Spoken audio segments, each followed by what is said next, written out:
So, your girl doesn't have a visa. I've called immigration a number of times and nobody once said to me that getting a second working holiday visa would be a problem after the extension. Through COVID, the government was giving out visa extensions, which is really a great thing, except that what I thought was an extension on my visa was not really an extension. It switched me off of my visa onto something else, which only allowed me to work positions in horticulture. And then that became a problem when I got to Mount Cook, applied for the job, moved in, and then was meant to start work the next day, and then we realized that this was the case. Then this further put my job working up the mountain at Coronet Peak into jeopardy as well. So basically what ended up happening is that, wanting to ensure that I had everything all together and I could go work up the mountain like I was meant to.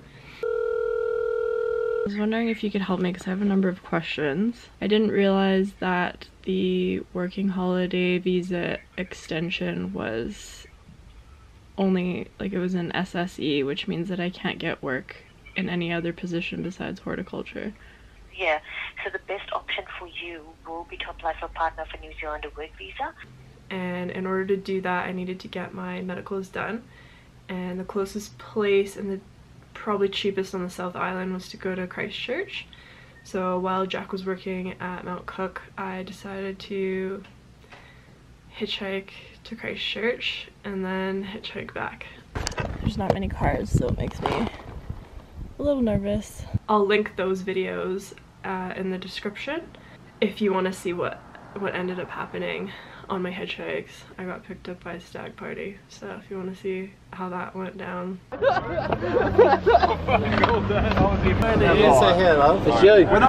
That was intense. Go watch it because it's embarrassing. So basically there's a large number of steps that you need to do, and it can take quite some time. If you're on a time crunch, depending on your location, you might need to travel. There's certain things I needed to get done because I was in the country for over 12 months, which meant that I needed to get fingerprints done. I think if you're under 12 months, you don't need to have it. I needed to go to either Cromwell, which would have been, Cromwell's about an hour away from Queenstown. I think I had to book a month out in order to get fingerprints done there. So instead I went to Dunedin, which was, I think Dunedin's like 2 or 3 hours driving. I could get in there quicker, and then they also had the opportunity for me to take, you have to take like a passport style photo for your visa as well.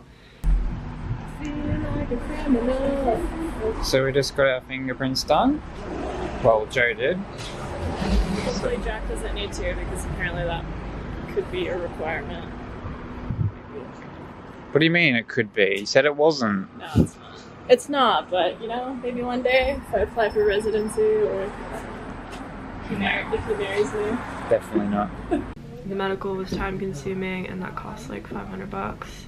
The fingerprints were like 200 bucks, and then I had to like expedite shipping to Canada to the RCMP for them to send it to me, and that was another like 50 bucks. You have to do this entire basically book report of your relationship, which is so bizarre. It's the weirdest thing that you ever have to do.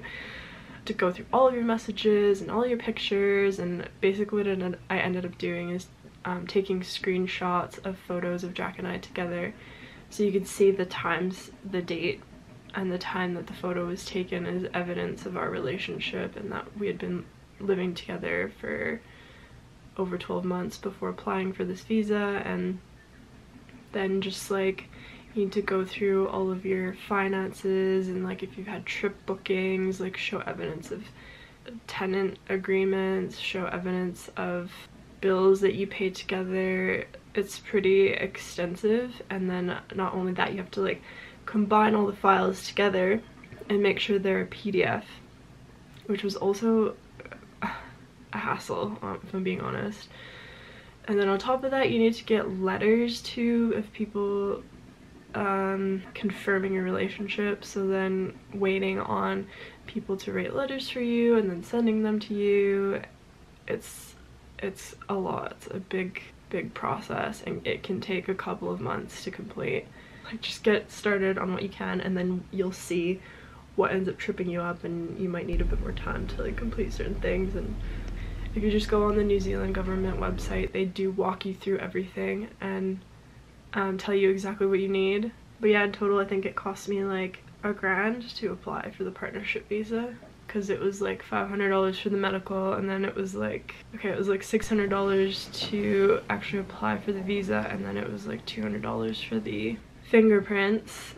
Maybe it was more like $1,500 then. And then another thing to note, so I ended up getting blood work done in Queenstown, which was like $200. So I highly recommend not getting your visa medicals done in Queenstown, because it's the most overly priced.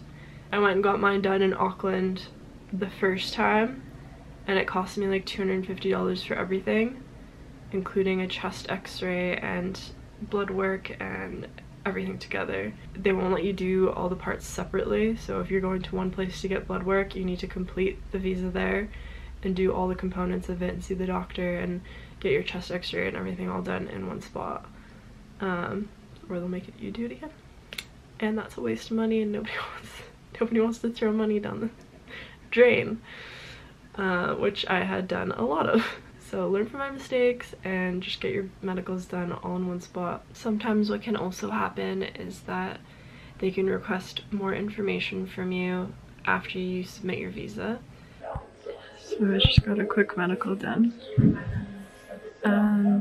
Letter for immigration, and luckily NZSKI subsidizes it.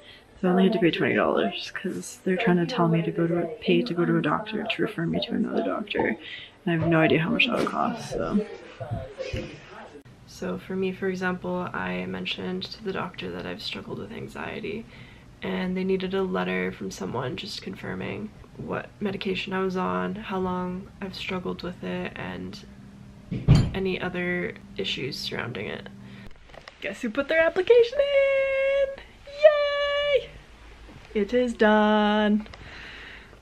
I'm only a few $1,000s broke now, but you know, I've done it. Yeah. So surely you've heard about the visa extensions? Yes, I was just saying to Jack, actually, I saw him this morning and I was like, can you work now? And he's like, yeah, I think so. All right, cool. Yeah, I'm so glad about the visas, but hopefully you get your partnership so you don't have to worry about stuff like this in the future. Okay, perfect. Okay. See you then. Okay, bye. Bye. How long did it take? Yeah, what's on, baby? Yeah. Oh my God.